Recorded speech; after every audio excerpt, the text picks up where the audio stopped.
St. Patrick's Day is just around the corner. It Day is. after tomorrow. Do you do anything for St. Patrick's Day, or do you stay home? Call of Duty.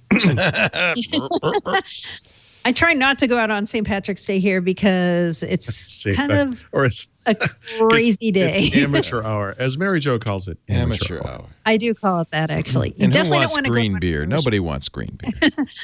Don't go to an Irish pub in New York on St. Patrick's Day, or Boston either. Right. Sure. But if you're trying to look for something fun to drink at home or in a bar, if you do go to one, you know what? Why drink Guinness? That's a traditional thing to drink on St. Patrick's Day. Why not drink a craft beer that's an Irish stout, actually brewed in Ireland? Oh. There are such things, and probably the best known is called O'Hara's Irish Stout from Carlow Brewing in Ireland. And I've had it. It's very good.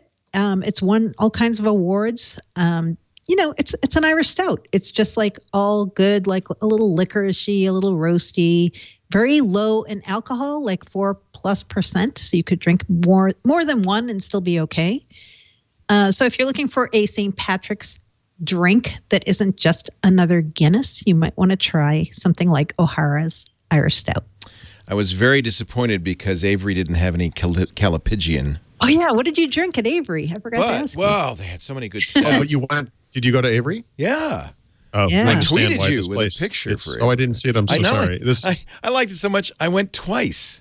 Oh, you did? Well, I like I said, this is the Mecca, you know. It was great. It's a really great brew pub.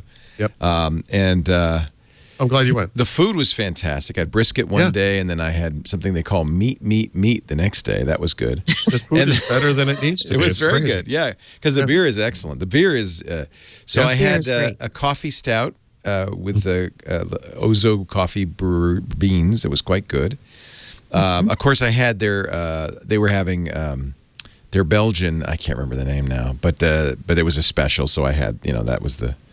But then they were doing something really interesting with ancient beers that I found fascinating. They had a Peruvian.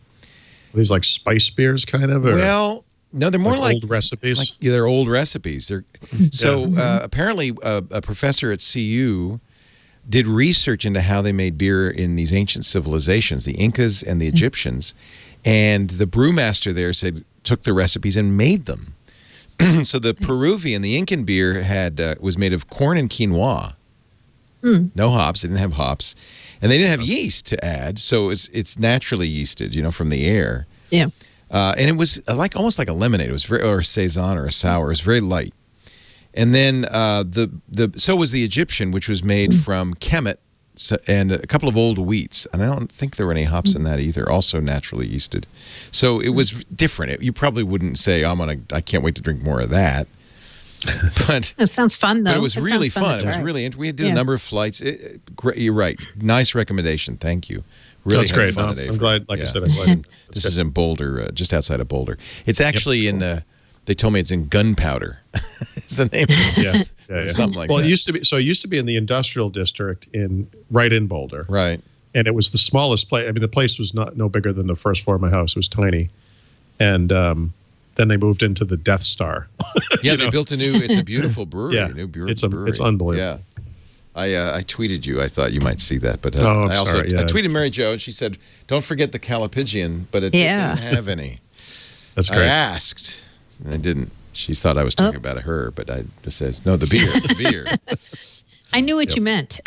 Not gunpowder, gun barrel. Thank you, Web 7917. Gun barrel, not gun stock, which is also a place. No.